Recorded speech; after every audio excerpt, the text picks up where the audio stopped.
విద్యార్థులు, యువకులు, ఉద్యోగులు, మహిళలు, మేధావులు, కవులు, కళాకారులు, సకల జనులు ఉద్యమించి ప్రత్యేక రాష్ట్ర ఆకాంక్షను నెరవేర్చుకున్న రోజు. ఇది మనందరం గర్వించదగిన రోజు. ఈ సందర్భంగా 4 కోట్ల తెలంగాణ ప్రజలకు నా శుభాకాంక్షలు తెలియజేస్తున్నా.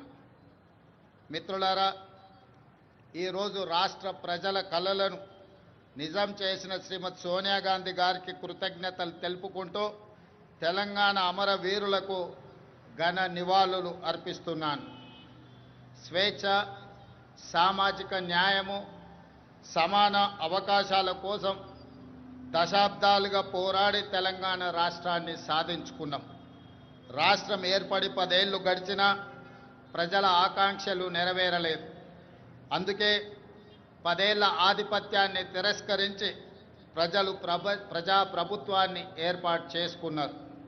డిసెంబర్ 7, 2023న మేం బాధ్యతలు స్వీకరించిన క్షణం నుంచి ప్రజల ఆకాంక్షలను నెరవేర్చేందుకు నిరంతరం ప్రయత్నం మొదలుపెట్టాం. మేం బాధ్యతలు చేపట్టే నాటికి రాష్ట్ర ఆర్థిక వ్యవస్థ అస్తవ్యస్తమైనది.